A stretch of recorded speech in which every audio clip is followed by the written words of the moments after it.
మెదక్ జిల్లా మాసాయిపేట మండల కేంద్రంలో నర్సాపూర్ నియోజకవర్గ ఇన్ఛార్జ్ ఆవుల రాజిరెడ్డిని దళిత సంఘాల నాయకులు సన్మానించారు. తెలంగాణ రాష్ట్ర ప్రభుత్వం ఎన్నికలకు ముందు ఇచ్చిన హామీ మేరకు ఎస్సీ వర్గీకరణ అమలు చేయడాన్ని హర్షం వ్యక్తం చేస్తూ ఎంఆర్పీఎస్ రాష్ట్ర నాయకులు మాసాయిపేట మల్లేశం ఆయనను శాలువాతో ఘనంగా సన్మానించారు. ఈ సందర్భంగా ఆవుల రాజిరెడ్డి మాట్లాడుతూ తెలంగాణ రాష్ట్ర ప్రభుత్వం రేవంత్ రెడ్డి నాయకత్వంలో ఎన్నికలకు ముందు ఇచ్చిన హామీలు నెరవేరుస్తుందని అన్నారు. అంతకుముందు మాసాయిపేట మండల కేంద్రంలో 9 లక్షలతో వడ్డెర కాలనీ నుంచి ప్రధాన రహదారి వరకు నూతనంగా నిర్మిస్తున్న సీసీ రోడ్డు నిర్మాణ పనులను నియోజకవర్గ ఇన్ఛార్జి ఆవుల రాజిరెడ్డి శంకుస్థాపన నిర్వహించారు.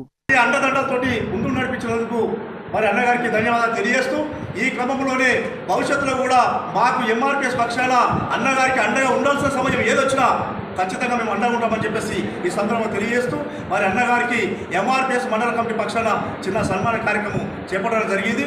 ఎందుకంటే మరి న్యాయం చేస్తాం, పెడితే ఆశ కొడితే భయం అని అంటారు, పెడతామంటే ఆశ కొడతామంటే భయం అని అంటారు. కాబట్టి మాకు పెడతామన్న దగ్గర తీసి వర్గీకరణ చేసిండ్రు కాబట్టి ఆ పదాలు మేము త్వరలోనే అందుకోబోతున్నాం. కాబట్టి మరి అన్నగారికి కృతజ్ఞతగా ఎంఆర్పీఎస్ మండల కమిటీ ఆధ్వర్యంలో చిన్న సన్మాన కార్యక్రమం చెప్పడం జరిగింది.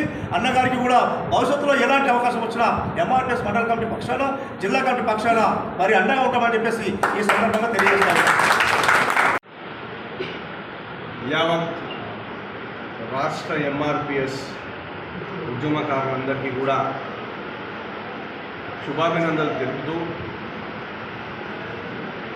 ఎంఆర్పీఎస్ ఉద్యమం అనేది దాదాపు నేను ఈరోజు 54 సంవత్సరాలు నా ముందరనే ఉద్యమం పుట్టింది. ఒక సుదీర్ఘమైన పోరాటం, జాతి మనుగడ కొరకు చేసినటువంటి పోరాటంలో చరిత్రలో కొన్ని జరిగినాయంటే ఈ ఉద్యమానికి కూడా అంత గొప్ప ఘనత ఉన్నది. తెలుసు,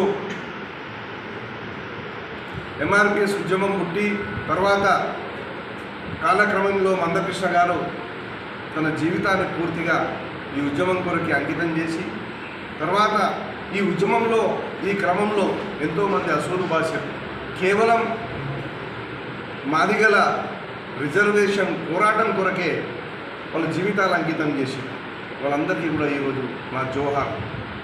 ఎందుకంటే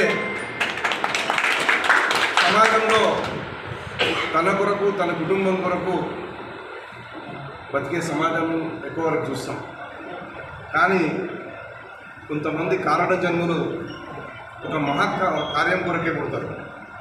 ఆ క్రమంలో అసూలు భాషల ప్రతి ఒక్కరికి కూడా నేను ఉద్యమాభినందనలు తెలుపుతూ జోహార్లు చెప్తున్నాను. ఈరోజు వాళ్ళ త్యాగం లేకపోతే, వాళ్ళ పట్టుదల లేకపోతే ఎంత అణచివేతకు గురైందో మనం అందరం కళ్ళారా చూసాం. ఇలాంటి కార్యక్రమాల్లో ఒక మంచి కార్యక్రమం, ఏ కార్యక్రమం చేపట్టినా దాన్ని అలగదొక్కే కార్యక్రమం సమాజంలో ఎప్పుడూ ఉంటుంది.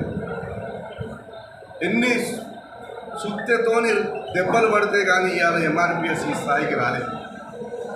తర్వాత ఈ రాజకీయ వ్యవస్థలో అందరూ మెడలు వంచుకుంటూ అందరినీ కన్విన్స్ చేసుకుంటూ మా జాతికి జరిగిన అన్యాయం కళ్ళ ముందర చూపిస్తూ ఈరోజు అందరినీ ఒప్పించి తర్వాత అత్యున్నత న్యాయస్థానం నుంచి మరి ఉత్తర్వులు తీసుకొని న్యాయం మా పక్కన ఉన్నదని చూపించుకొని తర్వాత రాజకీయ నాయకులందరినీ కూడా మెప్పించి ఈరోజు ఈ స్థాయికి